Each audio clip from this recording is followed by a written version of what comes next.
రాష్ట్ర వాతావరణ శాఖ తాజా నివేదిక ప్రకారం తీవ్ర వాయుగుండం తీరం దాటిన తర్వాత పశ్చిమ బెంగాల్, దక్షిణ ఛత్తీస్గఢ్ మధ్య ఉపరితల ఆవర్తనం కొనసాగుతుంది. దీని ప్రభావంతో రాబోయే 48 గంటల్లో ఉత్తర కోస్తాంధ్ర, దక్షిణ కోస్తా, ఆంధ్ర, రాయలసీమ ప్రాంతాల్లో కొన్ని చోట్ల మోస్తరు వర్షాలు లేదా ఉరుములతో కూడిన బిల్లులు పడే అవకాశం ఉందని వాతావరణ కేంద్రం హెచ్చరించింది. ఈ సమయంలో గంటకు 40 నుంచి 50 కిలోమీటర్ల వేగంతో ఈదురుగాలులు వీస్తాయని వాతావరణ శాఖ అధికారులు తెలియజేశారు. తీరం వెంబడి ఈదురుగాలులు కొనసాగుతున్నట్లు కూడా హెచ్చరిక జారీ చేశారు.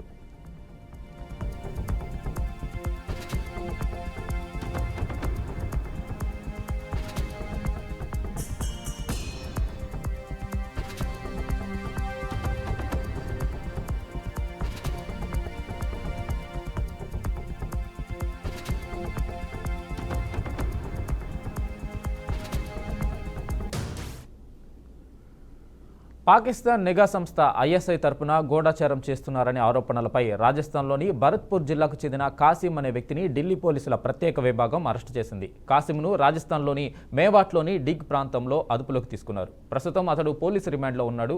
కాసిం 2 సార్లు పాకిస్తాన్ సందర్శించాడని పోలీసులు తెలిపారు. ఒకసారి 2024 ఆగస్టులో, అలాగే మళ్లీ 2025 మార్చిలో పాక్ వెళ్లాడని పేర్కొన్నారు. మొత్తం 90 రోజులు అక్కడే ఉన్నాడని వెల్లడించారు. ఈ సందర్శనల సమయంలో అతను ఐఎస్ఐ హ్యాండర్లు, సీనియర్ ఆపరేటివ్ల వద్ద గూఢచర్య శిక్షణ పొందాడు.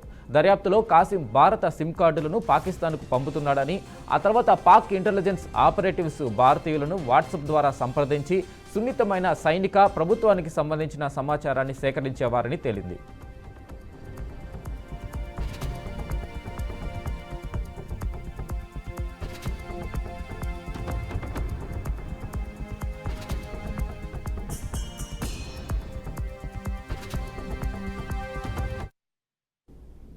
అలాగే కాసిం భారత్లో అనేక మందిని తీవ్రవాదం వైపు మళ్లించాడని కూడా ఆరోపణలు ఉన్నాయి. అతనికి విస్తృతమైన నెట్వర్క్ ఉందని అధికారులు విశ్వసిస్తున్నారు. త్వరలో మరిన్ని అరెస్టులు జరిగే అవకాశం ఉందన్నారు. ఇక అతని సోదరుడు ఐఎస్ఐ ఏజెంట్గా ఉన్నట్లు గుర్తించారు. ప్రస్తుతం అతడు పరారీలో ఉన్నాడని తెలిపారు. భారత ఆర్మీకి సంబంధించిన సమాచారాన్ని తెలుసుకోవడం కోసం పాక్ ఇంటెలిజెన్స్ భారతీయ మొబైల్ నెంబర్లను అనుమానాస్పదంగా ఉపయోగిస్తున్నాయని 2024 సెప్టెంబర్లో అధికారులు హెచ్చరించింది. ఈ క్రమంలో ఇప్పుడు కాసిం అరెస్టు జరిగింది. అతని చర్యలు జాతీయ భద్రతకు తీవ్రమైన ముప్పును కలిగిస్తున్నాయని, ఈ నెట్వర్క్ను వెలికి తీయడం నిఘా సంస్థలకు అత్యంత ప్రాధాన్యత గల ఆపరేషన్ అని ఢిల్లీ పోలీసులు కూడా పేర్కొన్నారు.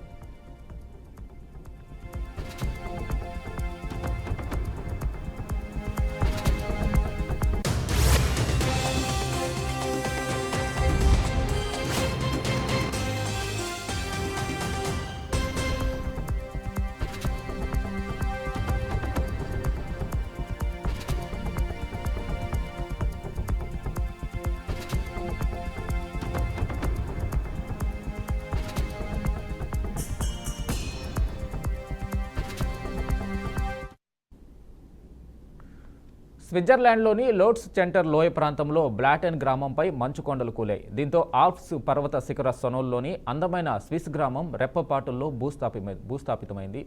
భారీ స్థాయిలో మట్టి దెబ్బలు ఒక్కసారిగా పడడంతో కేవలం 40 సెకండ్లలోనే గ్రామం మట్టిలో కలిసిపోయింది.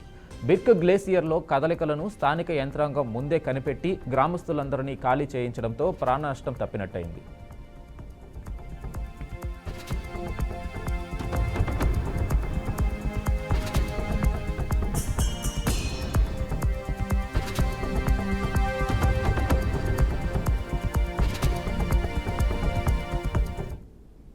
స్విట్జర్లాండ్లోని లోట్స్ సెంటర్ లోయ ప్రాంతంలో బ్లాటెన్ గ్రామంపై మంచుకొండలు కూలాయి. దీంతో ఆల్ప్స్ పర్వత శిఖర సొనోల్లోని అందమైన స్విస్ గ్రామం రెప్పపాటులో భూస్థాపితమైంది.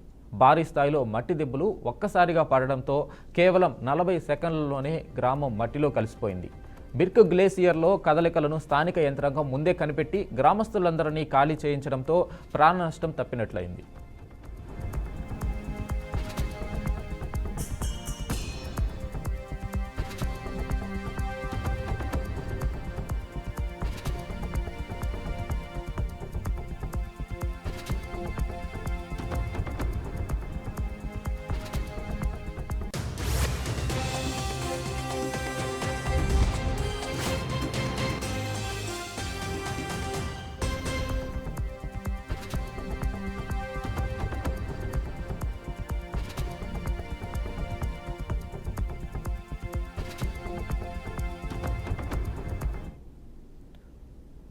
ఆర్టీసీలో ప్రభుత్వ కార్మిక సంఘాలకు చెక్ పెట్టినట్లు తాజా పరిణామాల ద్వారా స్పష్టమవుతుంది. కార్మిక సంఘాల స్థానంలో సంక్షేమ బోర్డులను ఏర్పాటు చేస్తూ ప్రభుత్వం కీలక నిర్ణయం తీసుకున్నట్టు తెలుస్తుంది.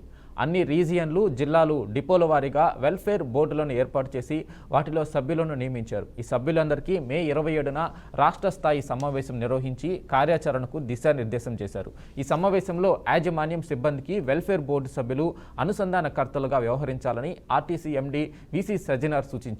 పెండింగ్ అంశాలను దశల వారీగా పరిష్కరిస్తామని పేర్కొన్నారు.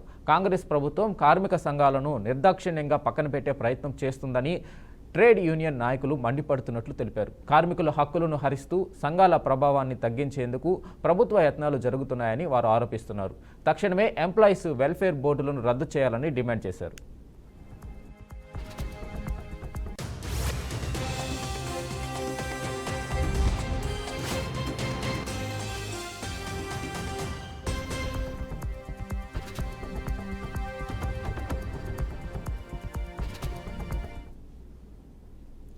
కాంగ్రెస్ సీనియర్ నేత టి జీవన్ రెడ్డి సంచలన వ్యాఖ్యలు చేశారు. ఎమ్మెల్సీ కవిత 5 ఎమ్మెల్యేలతో పార్టీ మారుతుందనే ప్రచారం సరికాదని, ఆమె పార్టీ మారకపోయి ఉండవచ్చని అన్నారు.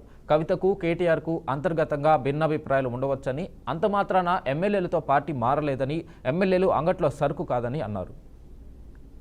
స్వేచ్ఛ ఉన్నదే, ఆమె నిజంగానే పార్టీ మారదలుచుకుంటే అది ఆమె ఇష్టం. ఎవరైనా నిబంధనలకు అనుగుణంగా పార్టీలు మారాలి. ఆమె నిబంధనలకు అనుగుణంగా పార్టీలు మారదలుచుకుంటే ఆమె ఇష్టం, ఆమెకు ఆ స్వేచ్ఛ ఉన్నది.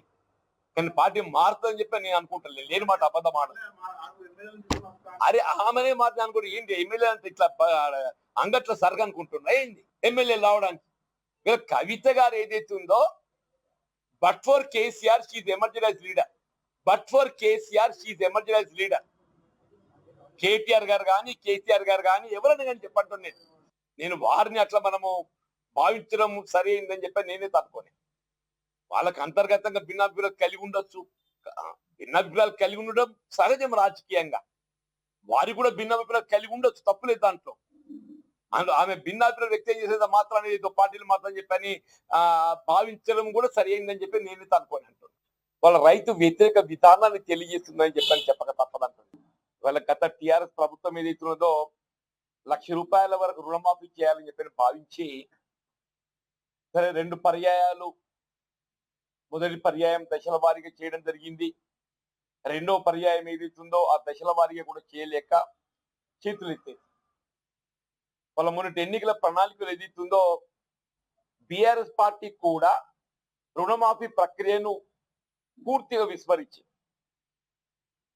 అంటే రుణమాఫీ అమలు చేయాలనే సంకల్పం రైతాంగానికి కేవలం కాంగ్రెస్ పార్టీ మాత్రమే ఆలోచించేయటం. వీళ్ళ వాస్తవంగా ఏదైతే ఇంకా కొద్దిగా మిగిలిపోయి ఉన్నారు వాస్తవాన్ని. మోర్ దాన్ 75 to 80% అమలైనప్పటికీ ఇంకా ఒక 20-25 మిగిలిపోయి ఉన్నారు. వాళ్ళు కూడా చేయవలసినటువంటి ఒక బాధ్యత ప్రభుత్వంపై ఉన్నది, తప్పకుండా చేస్తుందని చెప్పని భావిస్తున్నాం. దాంతో పాటుగా మీరు ఇతర సంక్షేమ కార్యక్రమాలు చూస్తే, మన మొన్నటి ఎన్నికల ప్రచార కార్యక్రమం సందర్భంగా మహిళలకు, ఆడబిడ్డలకు ఆర్టీసీలో ఉచిత ప్రయాణం, రవాణా సౌకర్యం కల్పిస్తామంటే టీఆర్ఎస్ పార్టీ ఎద్దేవా చేసి, ఆమెకు స్వేచ్ఛ ఉన్నదే, ఆమె నిజంగానే పార్టీ మారదలుచుకుంటే అది ఆమె ఇష్టం. ఎవరైనా నిబంధనలు. తెలంగాణ జాగృతి జిల్లా అధ్యక్షుడు గ్యాదర్గిరి సంచలన వ్యాఖ్యలు చేశారు. తెలంగాణ జాగృతి అధ్యక్షురాలు కల్వకుంట్ల కవితపై నిజాలు తెలుసుకోకుండా అసత్యపు ఆరోపణలు ప్రచురించడం సరైంది కాదని అన్నారు. కవిత కాంగ్రెస్ పార్టీలోకి వెళ్తారని అసత్యపు ఆరోపణలు చేసి రాజకీయ భవిష్యత్తు దెబ్బతీసే ప్రయత్నం చేయడం బాధాకరమని గిరి అన్నారు. కవితపై ఇలాంటి అసత్య ప్రచారాలు మానుకోవాలన్నారు. కవితపై ఓ దినపత్రికలో అసత్య ప్రచారాలు రాయడాన్ని నిరసిస్తూ సిద్దిపేటలోని అంబేద్కర్ చౌరస్తాలో ఆ దినపత్రిక ఎండీ ఫ్లెక్సీని సిద్దిపేట జాగృతి నాయకులు దహనం చేశారు.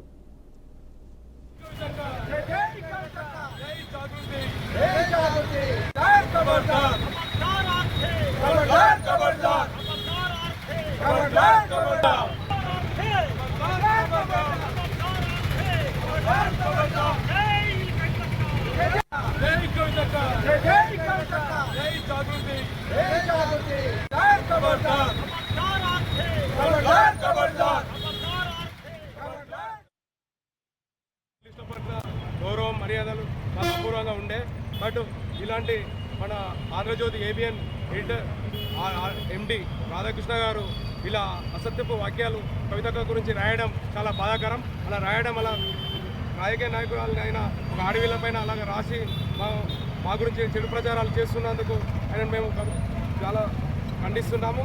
ఇలాంటి రాయొద్దని కూడా మేము హెచ్చరిస్తున్నాం. వరుస కథనాలు కంటిన్యూగా రాస్తున్నాడు. దీనికి జాగృతి తరఫున సిద్దిపేట జిల్లా తరఫున మేము దీన్ని చాలా ఖండిస్తున్నాము.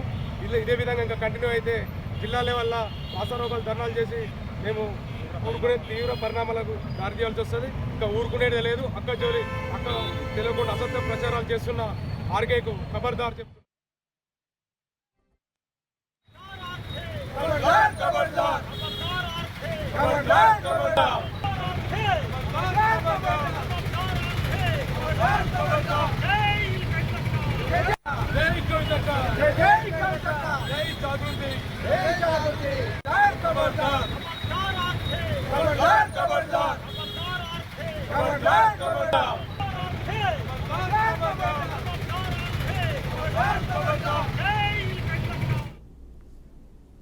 తెలంగాణలో డిగ్రీ కోర్సులో ఫీజు రీయింబర్స్మెంట్పై విశ్వవిద్యాలయాల ఉపకులపతుల సమావేశంలో కీలక నిర్ణయం తీసుకున్నారు. ఇకపై డిగ్రీ కోర్సుల్లో కనీసం 75% హాజరు లేకుంటే ఫీజు రీయింబర్స్మెంట్ పొందేందుకు అర్హత ఉండదని తేల్చారు.